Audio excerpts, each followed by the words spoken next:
Hi, everyone. I'm Mercedes from Rocky Nook. Thank you so much for joining us this morning for this webinar with Ibarionex Perello. We're really excited to have him. And I just want to mention that we're doing this because his new book just came out, Making Photographs, which is now available and shipping from our warehouse. So if you buy it on our website, it'll ship out to you today or tomorrow, actually. And because you're here, you'll get a special coupon code for 40% off your purchase. I'll post the information on that in the chat, and it should also be in the email that you got with your RSVP. But I'll make sure that you guys have that information again so you can use that coupon code if you're interested. So Ibarionex Perello is a photographer, writer, educator, and host of the Candid Frame Photography podcast. He has over 25 years of experience in the photographic industry. In his role as host and producer of The Candid Frame, he provides frank, insightful interviews with some of the industry's top established and emerging photographers.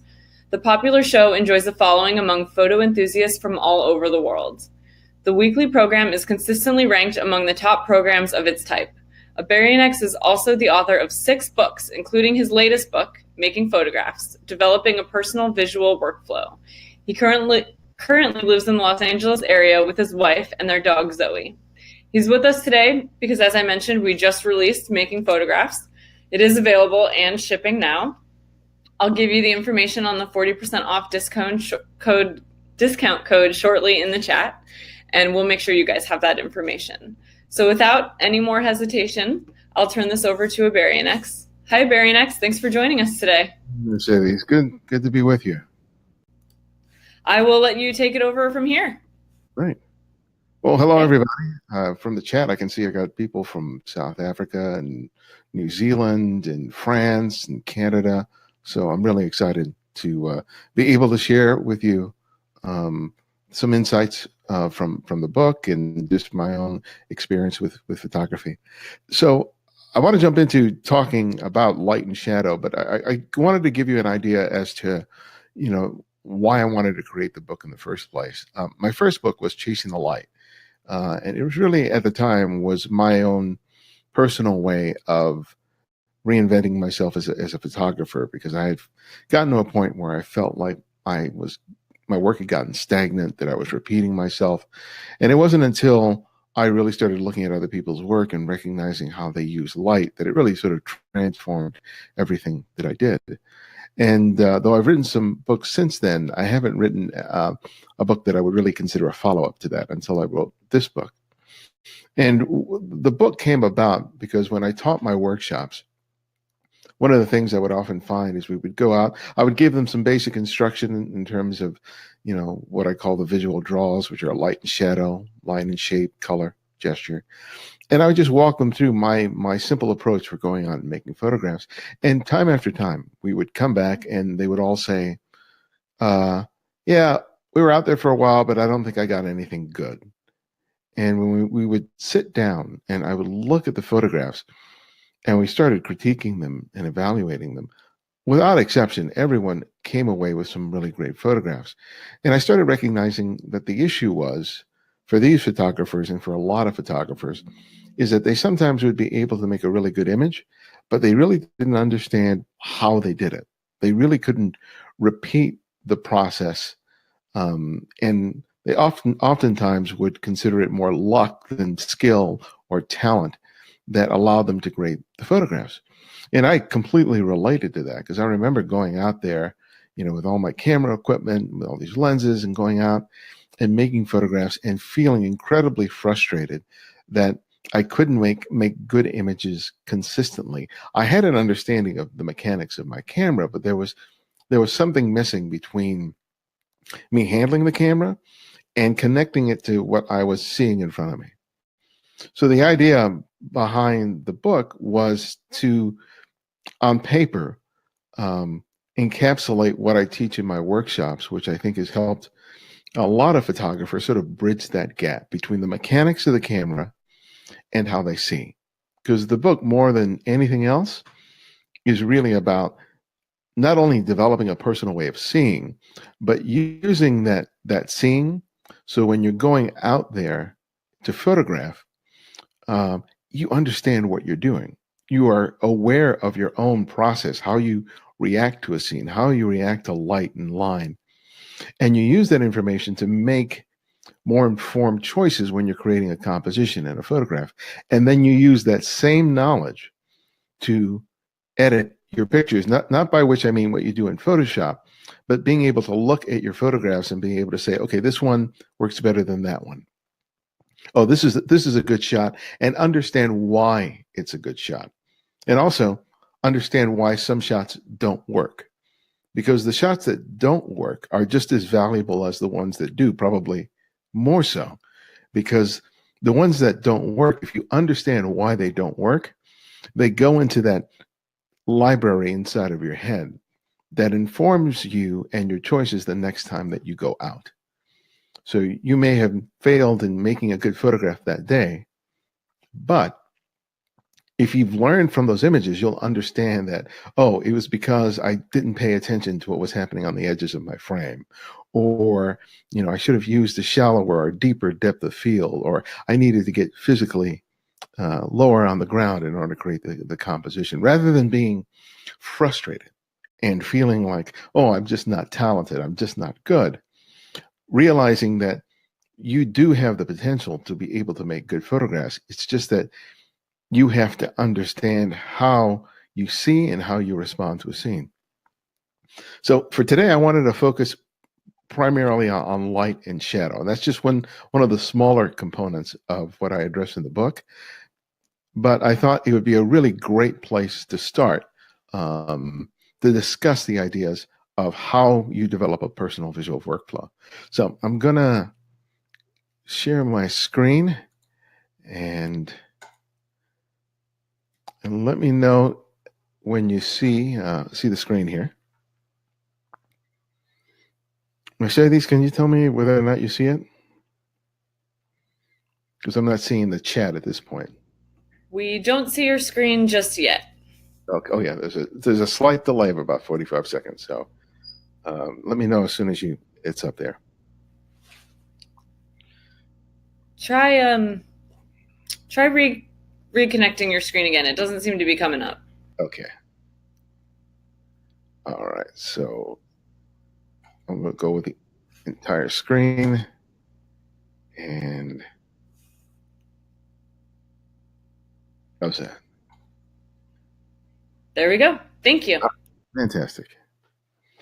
All right. So light and shadow. So I want to start off with just talking about this, why it's important to me. Now, when I go out to photograph, one of the things that I try to do is go out with a blank slate. I don't go out with the intention of photographing anything specifically, even though I do a lot of street photography and travel photography and, and street portraiture. I'm not going out with the intent of saying, I'm going to make this kind of photograph, because I think that's way too limiting. And I think the idea of going out and thinking I'm only going to photograph a certain thing limits your ability to be able to recognize a scene and to see the potential of it. And what I call it is seeing literally. That idea that you're looking at a chair as a chair, or you're looking at it as a desk as a desk, or as a fire hydrant as just a fire hydrant. What happens a lot in our lives is that we look at objects, we look at things, and we see them as nothing more as what function they play in our lives. So this quote from Dorothea Lange, I think, really quantifies what I hope to express to you guys today, is that the camera is an instrument that teaches people how to see without a camera. Because if we can develop that special and unique way of seeing, then everything has the potential of becoming a great photograph. You probably had this experience, because God knows I did early on, when I would go out with my cameras and I would spend 2 or 3 or more hours out photographing. And then I'd come home with nothing. And my wife or someone else would ask me, how did it go? And I would tell them, I didn't get anything. There wasn't anything interesting to photograph. And the truth was, there probably was an abundance of things to photograph. It's just that I wasn't seeing. I wasn't seeing them and responding to them in a way that allowed me to recognize the potential of any given moment, subject, scene, from being a really great photograph. And so the catalyst for me is when I started looking at light, and in this case, light and shadow, where I didn't look at the object of my attention, but rather how light and shadow played off of the subject. And when I started doing that, I started seeing graphically. I started seeing color, light, pattern, shape, gesture. And I was being drawn to scenes and subject matter that I would never have considered otherwise. Because if I was walking around the street and I was just looking for an interesting character, I was shutting off a bunch of other things that were around me that had the potential of being a really great photograph just because I was just being too myopic, too concerned in having something grab me and leaping out at me.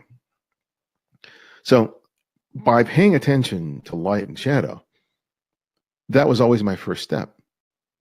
So I would go out and I would just evaluate what's happening with light and shadow. And when I was just paying attention to that, things would pop out at me. And it wouldn't necessarily in that moment be a great photograph, but it would draw me to a scene. I would see a play of light and shadow, like in this case at the entrance to a subway in downtown Los Angeles. And I'm walking up the steps, ready to catch the train back home after a day of shooting. And this is a moment when I could have just been on my phone or, reading a newspaper or texting. But as I was coming up, I noticed the shadows up on the wall and I immediately stopped part way on the stairwell, positioned myself against the wall and figured out my frame, and then just waited as people walked up and down the steps until I finally had one frame where the result was this photograph. But if I had been distracted with something else, if I wasn't constantly observing light and shadow, I would have completely missed this, because there were hundreds, if not thousands, of people going up down these stairs throughout the day. But I was probably the only one that day who paid attention to what was happening with light and shadow in this particular moment. So when I think about light and observing light, there are three considerations that I think are absolutely important to begin to understand and to grasp, so that you can leverage whatever quality of light that you have for your photographs. And they are quantity, quality, and direction. So quantity, quality, and direction. If you ask yourself these three questions, they inform a lot of what you can do for your photography. And each of these things is going to be tied to what happens with your camera. Because one of the things that can happen, especially if you're not completely comfortable with the camera, with its settings, even though you may understand what ISO does and white balance does and aperture does, sometimes there's a disconnect between what the camera does and the settings and what you're trying to achieve. And there can be this level of confusion and frustration and anxiety. And, you guys know that feeling where you see something and you're putzing around with the camera, trying to figure out what to do. And then the moment passes you by. Well, by starting in this way, by observing the light and asking yourself these three questions, you get to make a lot of choices even before that moment reveals itself and that you can make a photograph. Now, the quality of the light is directly related for me with ISO. How much light informs the sensitivity that I need to set my camera for in order to ensure not only that I get enough light, but that I have a fast enough shutter speed in order to ensure a sharp photograph. Because there are plenty of shots that I thought had great potential, but because the ISO was too low and my shutter speed was too low, I introduced camera shake or subject motion, and the shot was ruined. And so by observing how much light I have to work with, well, that tells me a whole lot, and that also informs what's going to be my settings. Now, oftentimes when I leave for the day, I always have my camera with me. And as soon as I walk out of the house, I just observe what the light's like. And if it's a bright sunny day, I set my ISO to 400 and I set my aperture to 5.6. And One of the reasons I do that is because I always recognize what my default is, especially when it comes to my aperture. So if it's a bright, sunny day and I set my aperture to 5.6, and if at any point I want to change my aperture and get a smaller aperture, like f8, f11, f16, I know I can go all the way down to f16 and get a shutter speed of 1/500th of a second. Now, for me, the base shutter speed that I try to shoot at is about a 200th of a second. I don't like shooting any slower than that just because I'm not able to hold a camera as steady as I could 30 years ago. And if I shoot below 20th of a second, I'm really pushing it in terms of being able to hold the camera steady enough that I can get a sharp photograph. So by setting my ISO to 400, and since most cameras today give you excellent results at 400, I know that even without looking at my camera, I could switch my aperture to something as small as f16 and still have fast enough of a shutter speed in order to get a sharp photograph. I don't even have to think about it. Now, if I go out and the light is less, I have less light to work with. If it's a cloudy day or overcast, and I have my ISO set for 400, then my aperture, you can see here, is 5.6 of 500th of a second.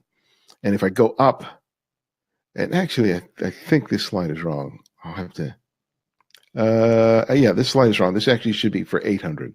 ISO 800 at 500 to 5.6.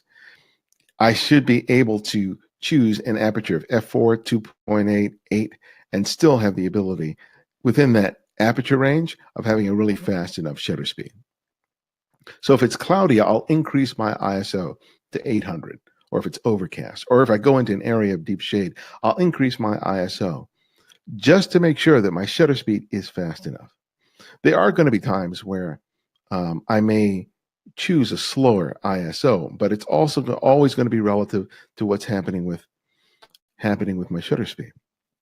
So when I'm having lunch with a friend of mine at a ramen restaurant, I see this guy come in with this beard and this hat, and I know, God, I got to photograph this guy. But even before I approach him, I'm already thinking about where's the light coming from, and got this great window light coming in from the restaurant on my right-hand side. And it's a bright day, so I know I'm getting a good quantity of light coming into the scene.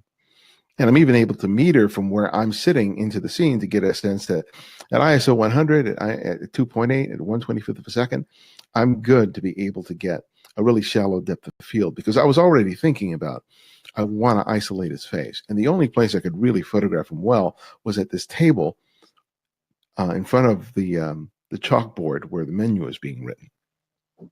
So I knew I wanted to get that really shallow depth of field. And when I asked him and if I could make his photograph, I asked him to sit down, and I made a couple of frames of him. But once I just briefly checked my shutter speed and I saw that I was working at 2.8 and that ISO 100 was more than enough, I went ahead and made my shot. If I saw that ISO 100 was giving me a even slower shutter speed than 1/25th of a second, I probably would have boosted my ISO to 400. But I felt like I only had so much time, and I really literally only had about 5 frames before he answered the phone to speak to his wife. So this was the only shot that I was really, really pleased with. And you really only need one. When the light starts getting lower, that's when you are at risk of getting shots that are blurred and getting soft. So it becomes really incumbent on you to pay attention to how much light you have to work with, and not hesitating to increase the ISO as high as you need to in order to make sure you have a reasonable shutter speed. Here, I shot at f4 at 1,000, and I think with both of these two shots, I was using a Leica Q with a 28 millimeter lens. So I'm using a really slow shutter speed at 60th of a second, more so because when I'm indoors, I'll tend to risk using slower shutter speeds because I don't want to go too high in terms of ISO. When I'm out on the street, that's where I tend to use my 400 or 800 ISO on average. But here I felt that a 60th of a second with a 28 millimeter lens on a full frame camera, I was more than capable of being able to hold it steady. And as you can see here, the image is really sharp. But I'm conscious of that. I'm not oblivious to the fact that my shutter speed is low and that I have to increase the ISO in order to be able to do that. So the next thing is quality, and the quality of the light, and I equate that with color. Because if you're dealing with direct, a hard quality of light, then colors tend to pop, right? Because you get that light hitting a wall or fabric of clothing, and the reds, the yellows, the blues, they just explode with saturation. Those same things in more muted light, on an overcast day or in shade, those colors become a little duller. And that's something that you have to be aware of as you are evaluating any scene. Is like, how is the light that is present affecting the color? And though a lot of cameras today have an auto white balance setting, and I do shoot raw, and I know a lot of people shoot raw, I always try to start with the preset for the sunny, the overcast, the fluorescent white balance. One, because it tends to be a little more accurate than the auto white balance, but it also makes all the images out of that series consistent. Because if you're using the auto white balance of any camera, and as you start moving around the scene, as elements in the scene change, so may the white balance, the auto white balance on the camera, making it a little difficult to sort of batch process a series of images to be equally affected by a change in the software. So when I photograph this guy's hands, we're in open shade. So my white balance is set to shade. I've already made my adjustments in terms of shutter speed and aperture. And so now all I'm focused on is using a shallow enough depth of field that I get his fingers and the tattoos on his fingers sharp, while the rest is out of focus. So I'm not thinking about, oh, what should my shutter speed and my aperture be? Because I've already figured that out even before I've encountered this fellow. I mean, I see him, I see what kind of light I have to work with. So I've adjusted my ISO, my base aperture is 5.6, my white balance is set for, shade or cloudy. And so when I find the subject, the only setting change that I have to do change on my camera is just my aperture. So all I need to do is just ask him to move into the scene, hold his hands up, change my aperture, and get the focus right to get the shot. So the less I'm paying attention to the camera, the more it allows me to pay attention to the moment. So when I'm dealing with direct sunlight, as you can see here, the colors in the morning of the direct sunlight really make these oranges and these yellows and these, reds just pop. And again, my settings have been set so that I don't have to worry about shutter speed or aperture or white balance. All I have to do is wait for the right subject to come in to help complete the scene. At this point, I'm just focused primarily on composition. I'm not concerned with, oh, what's my camera doing? Because a moment like this is so fleeting that if my head is buried in the camera, I'll miss the shot. I may take an initial shot just to make sure that everything is set correctly. But once that initial shot is done, I'm not going back and forth between shooting and chimping, shooting and chimping. Because in that moment, when I turn my head down to my camera, trying to figure out whether everything is correct, the ideal moment can pass me by. And it's happened to me countless numbers of times. But when you gain this sort of confidence in terms of what you're doing with your camera, there's an amazing amount of freedom that you enjoy in terms of being able to dedicate your time to seeing rather than being focused on the camera. Because the more focused you are on your camera, the less you are to moments like this. This father and daughter are sharing this really nice moment. She's in tears as she's hugging her father.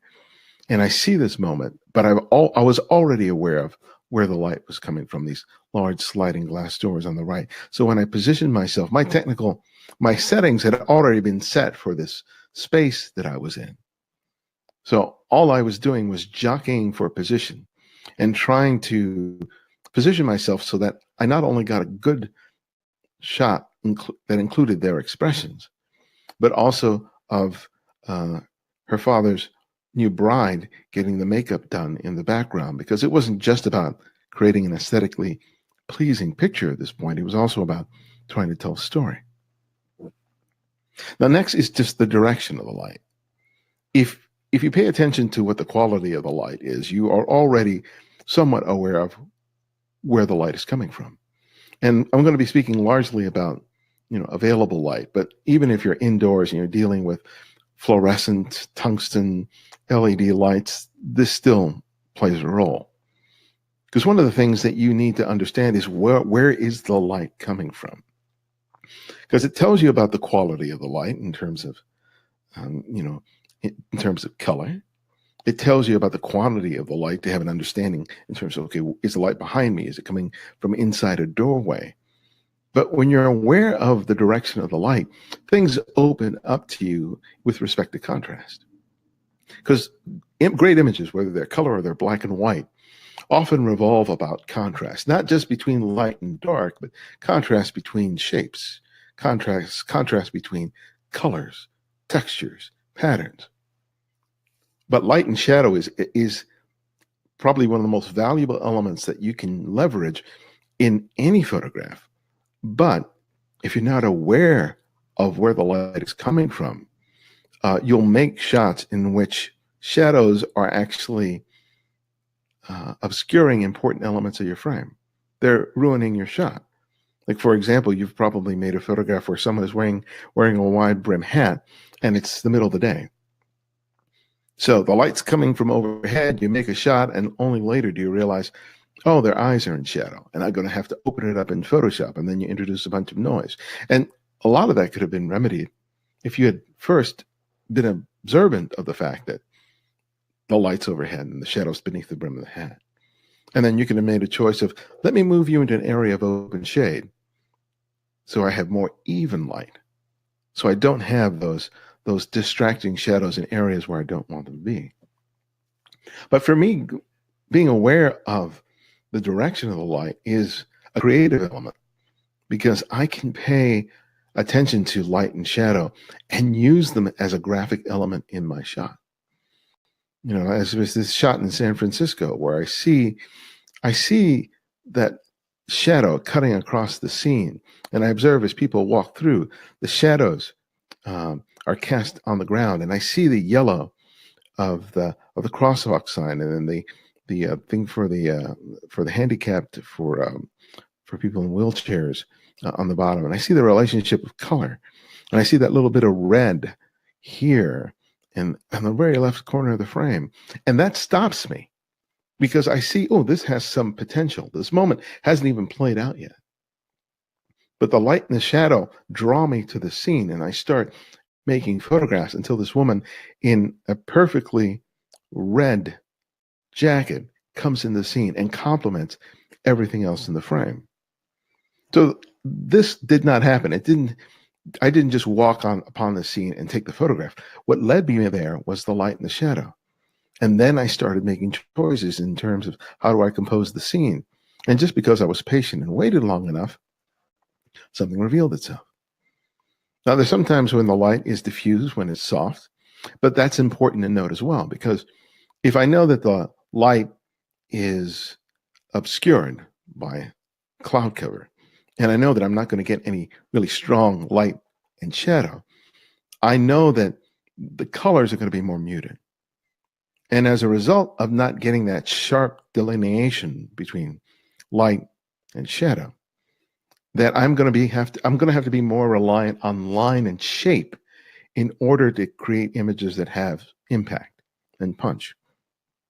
And you can see these shapes, the squares of the sidewalk, the U shape of the bike rack, the vertical line of the telephone pole, the rectangular shapes on the blue wall, right? So I come upon the scene, and at first I'm photographing people walking through the scene, and I'm about ready to leave because I've made this kind of shot countless times where I find an interesting backdrop and setting, and I'm just looking for somebody to walk past it. But part of me was really frustrated because I felt like, God, I made this shot before. But something was telling me this moment has potential for something. Stick around, stay here. And I did. And then a flock of pigeons flew, and I got the one frame with a bird on the right-hand edge of the frame. And I couldn't have asked for anything better. I couldn't have asked for anything better. But just as a result of being drawn to a scene, evaluating it, recognizing that line and shape we're going to have to be an essential part of this composition, it helped me to set myself up for making a good shot. Same thing here. I'm walking down the street. I see this play of light and shadow on this wall. And I start observing it, and I start looking at, oh, look at that little red for this sort of utility box in the upper right-hand corner, and this yellow element on top of the phone booth, and a little bit of red on the left-hand side. And so in this particular scene, and in many of the scenes, I will tend to expose for the highlight, and you'll see that in a lot of images.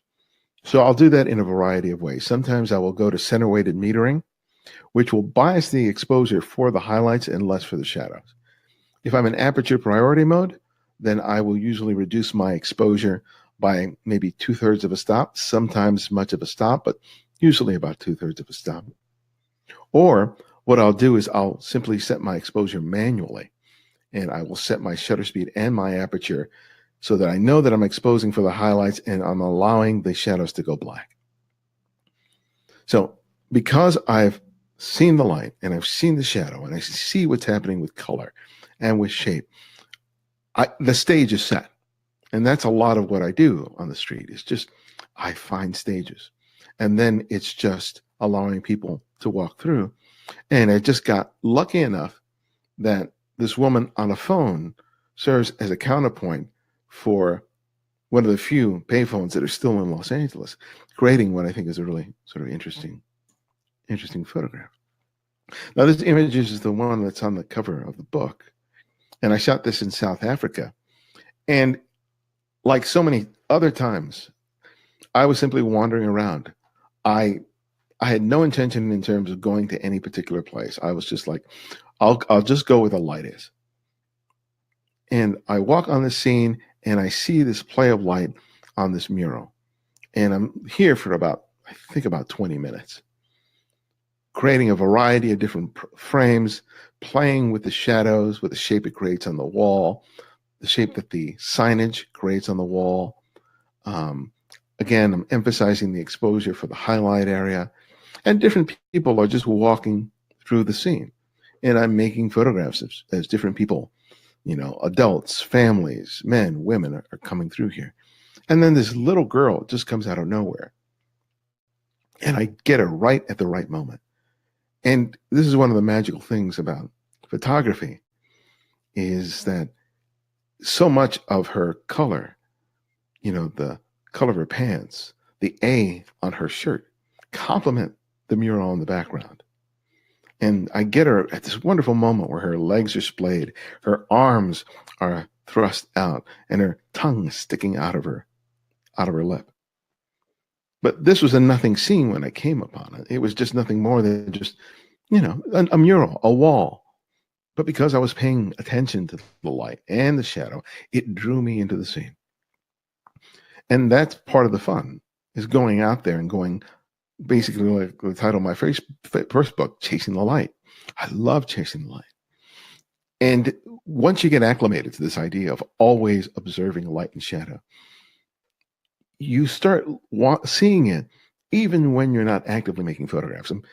I'm going out to have coffee with a friend of mine. We buy our coffee. We come out to sit down, and I see the light and shadow in the chairs that we're about to sit in. And so I just grab my camera and I just make the frames. Because we're about to do something. We're just about to sit here and have coffee and chat. But that part of my brain that is constantly observing light and shadow has not disappeared. I'm still observing. I'm still responding. Still making a shot. Whenever I'm walking around, this is in Paris, I see that shadow against the wall, and I see the door, and I see the window frame, and again, I see a stage. All my technical choices are taken care of, because even before this fellow comes into the scene, I've already determined what my ISO needs to be, what my shutter speed and aperture, what my white balance needs to be. All of those technical choices are taken care of, so I can just observe. And I can make those fine adjustments in terms of how much of the shadow do I include in the frame? How much of the window frame on the right? And more importantly, exactly where do I need my subject to be in order to balance out the composition? So I make shots with different people walking through, knowing that they are not going to be the best shot, but they're giving me information. And they allow me to focus on probably the most important thing is timing. Because now I'm just paying attention to the pace at which people are walking through a scene. And so when the moment reveals itself, it's just great. And sometimes there's no people at all in a scene. I'm just walking across the street and I see this play of light and shadow on this building. And what I'm doing here is I'm just trying to figure this out. How do I make this an interesting composition? And I started paying attention to the subtlest things, like that shadow in the upper left-hand corner of the frame. That, for me, that little triangle of light is just as important as the main shadows that are playing against this wall. I mean, I tried verticals, I tried horizontals, I even waited for some people to come into the frame, but it was this simple play of light and shadow that made for a shot that I was really pleased with. And there are other times when I'll see light and shadow and there's nothing there. I just saw this curb and I saw the light and I said, I'm just going to stay here. And I was here for 45 minutes, just photographing different elements coming into the scene. And when this fellow stopped with his dogs and I saw this guy with a bike coming, I had already seen other people walk through that scene. So I knew that when he rode up onto the sidewalk, that shadow of his bike would be thrown in that area. So because I had been paying attention to that level of detail, to what would happen with shadows as people walked onto the curb, I was able to take a step back to make sure that I included not only the shadows, but the wheels and the dogs in order to make the shot. So you can see I'm always making a lot of choices even before the moment presents itself, because paying attention to light and shadow gives you so much information. So when I'm walking my dog and we stop by this coffee house, I'm seeing the light and shadow. That's what draws me in. And then I start observing and I see that little bit of orange through the window of this customer. And that lasts only about 10 seconds before she moves further in the scene and disappears. But because I'm not paying attention to what's happening with my camera, and I'm not fixated with what's happening with my camera, I don't lose the moment. So even when I take a portrait, I'm always thinking about, okay, where am I going to put my subject? And if I see a shaft of light and shadow, I'm always, oftentimes, drawing my subject into that, just to create a more dramatic portrait if I can. Sometimes I'll use more soft, more diffuse light, but more often than not, I'm always looking for a setting where I get to play off the strengths of light. You know, I'm at a street corner where all its street corners are about to cross the street, but I see this woman with this red dress and this yellow purse, and I see this crosswalk and this diagonal crosswalk, and I see how that line and shape and shadow informs each other, and especially in terms of the light. I don't have to do anything except move into position and try to frame the shot as carefully as I can. If I need to do anything at all, it's usually just adjusting my aperture in order to increase or decrease my depth of field.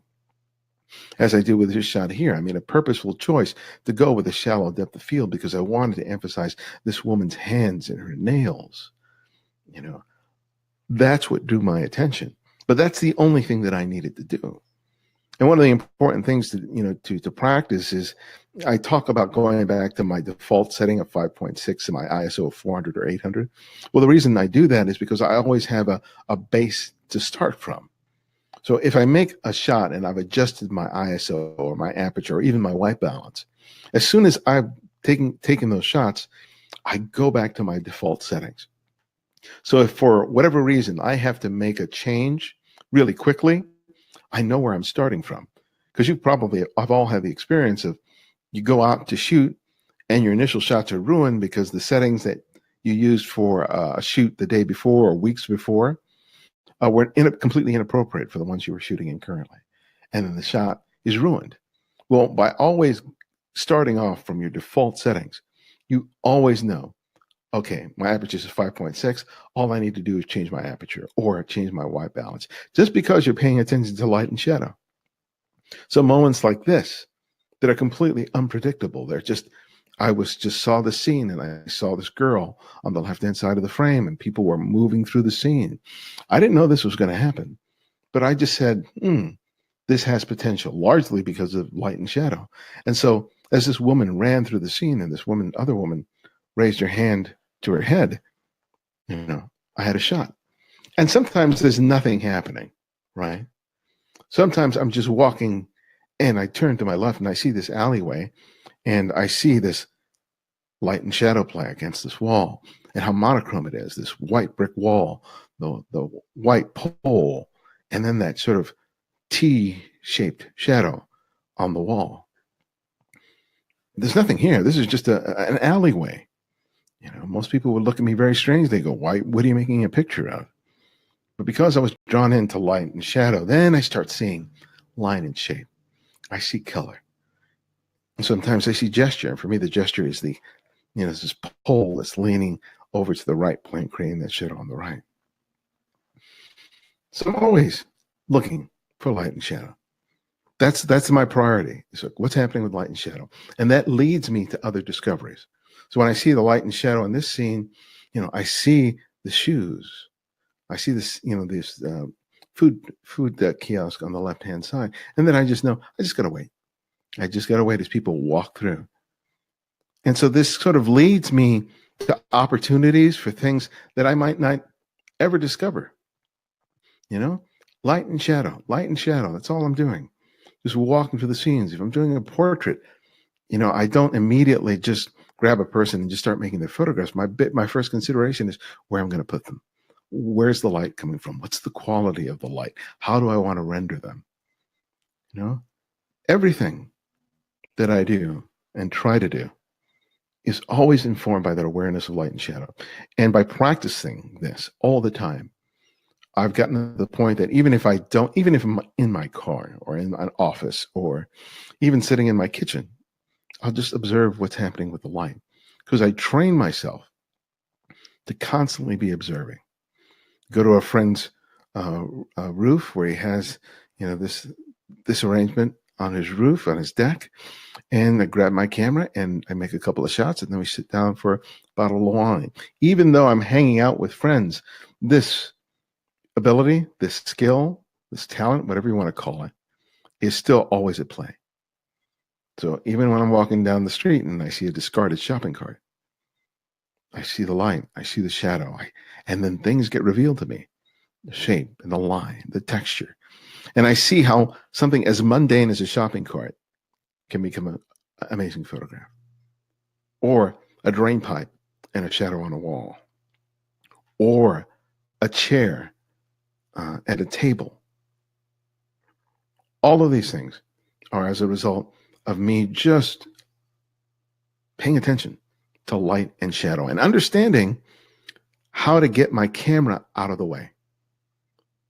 So by paying attention to light and shadow and basically conditioning yourself to be sensitive to it, you open up so many possibilities for yourself as a photographer, regardless of genre. Because though a lot of these images are street photographs, I apply them to portraiture, I apply them to still life, I apply them to nature and landscape. It's the very same thing. There are principles that are applicable regardless of what kind of photography you practice.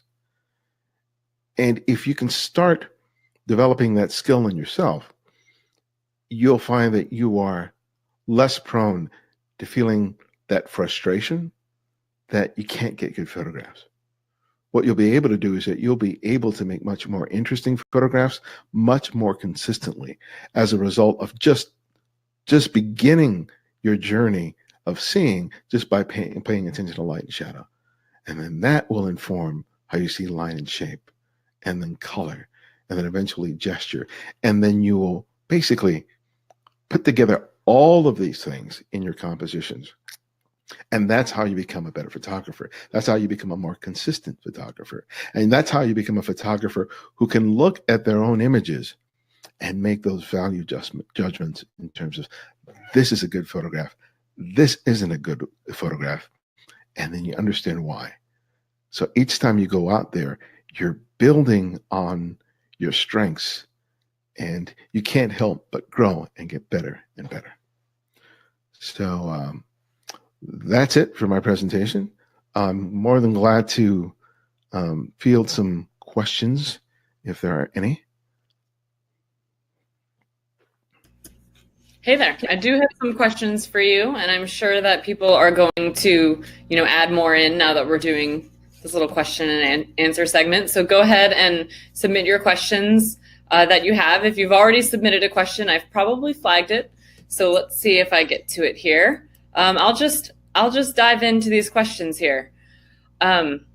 So when you talk about making a good shot, are there different considerations for an art photo versus a photojournalism shot? And what are those different considerations?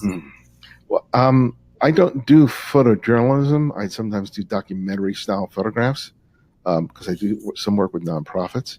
But the same principles are still at play.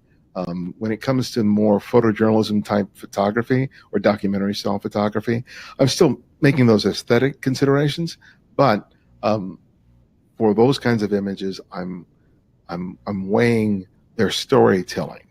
So I did some work earlier this year for a nonprofit that has young girls who are at risk working with horses, farm animals, and learning organic gardening. So the same principles that I just shared with you in terms of paying attention to the direction of the light, the quality of the light, line and shape, informed each composition, but it really ultimately had to serve the storytelling that I was trying to capture in the photographs in terms of illustrating what these people do for these girls, the relationships they build with each other, with the counselors, with the animals that they tend to and are responsible for. So it's on the street for my personal work, it's largely more aesthetic than it is storytelling, but sometimes it can bleed into each other. Okay.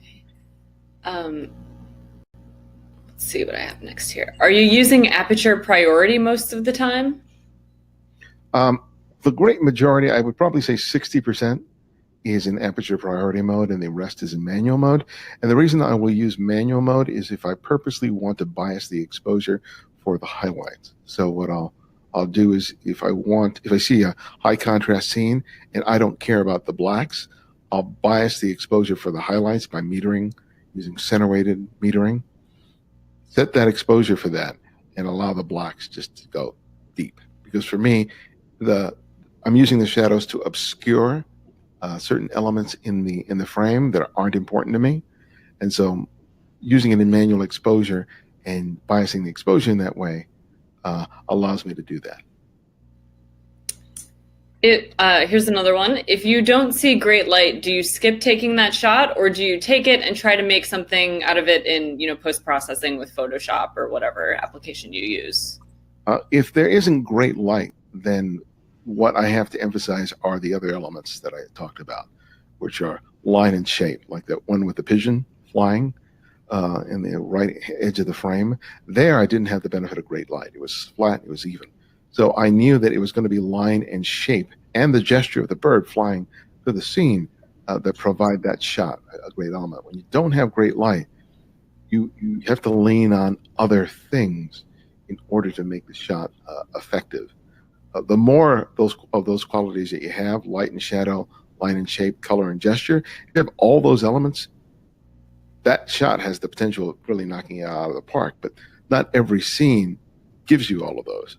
So as long as you understand that you don't have the quality light that you might hope for, you have to leverage the other elements in order to make the shot effective. So I will take it, and all my shots are somewhat processed in Lightroom or Exposure X or whatever application that I'm using, but not to a great extent. I mean, if anything, I'm accentuating contrast to a great degree, especially my black and white photographs.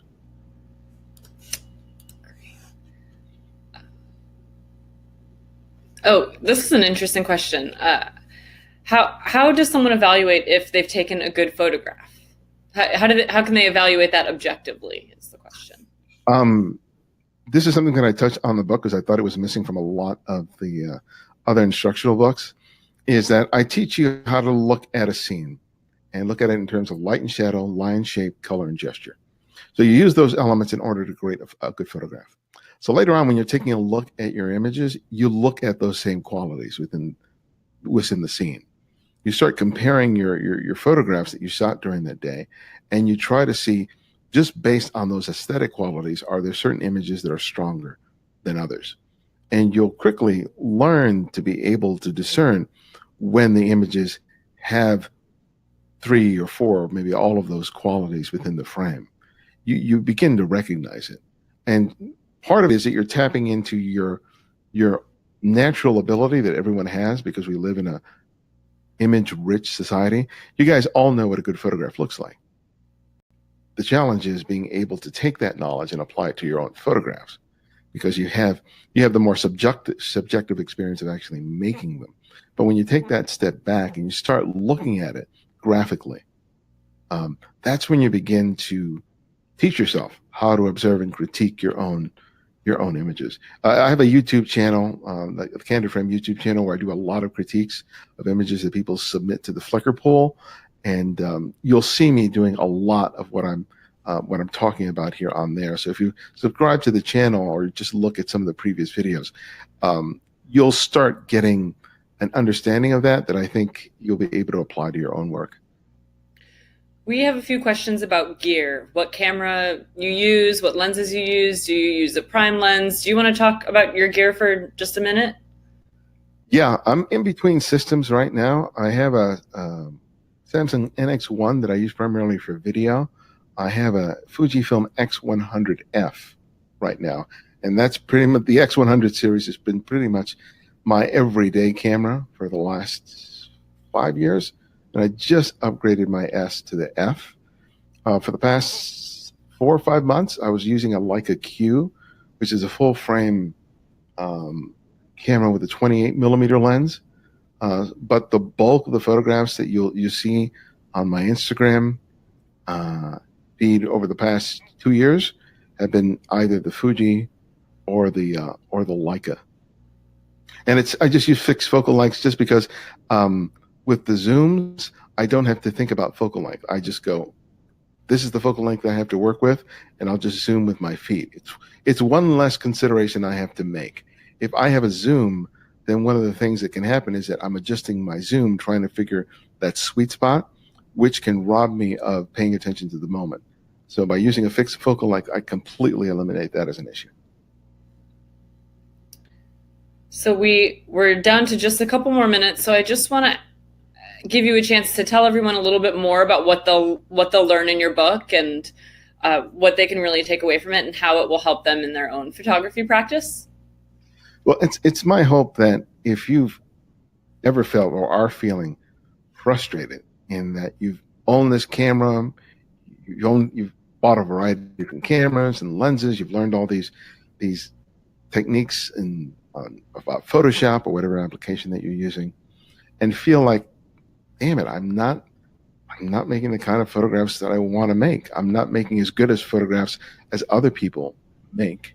I think this book is the solution to that, because it teaches you how to see, so that all those other things that you learned about your camera, about Photoshop, about compositing, whatever it is, it will give you a context that is often missing. Because I think what happens a lot in photo education is that people learn a technique or an approach, and they'll learn that technique and approach that emulates what another photographer achieves, and it ends there, because they don't know what to do it beyond simply duplicating what somebody else did. They don't know how to personalize what they've learned into their own unique voice. And so they're always questioning themselves as to whether they have any talent or whether they're any good at this. And my hope is that the book will begin the process for you to discover what you want to say with a camera, what you want to express, whether it's just documenting wonderful pictures creating wonderful pictures of your family, or whether you aspire to be a professional or a fine art photographer, whatever it is. I want this book to be the means by which you can discover your voice as a photographer, and reduce that frustration of, why can't I do such and such? This is the book. I have a lot of personal anecdotes throughout the book about my own journey, and I hope that as you read each beginning to each chapter, you'll relate to that and understand that it isn't because any photographer is special or just innately talented like Mozart. All of this is learnable, and it just requires practice and an idea of what to go for that will allow you to become the kind of photographer you aspire to be. And I hope that this book helps you to do just that. Thank you so much for joining us today and for this webinar. It was really great.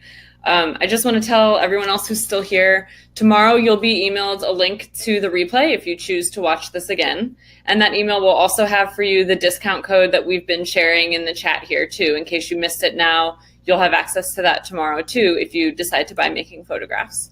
So thank you for joining us today. Ibarionex, thank you so much for this presentation. It was really great.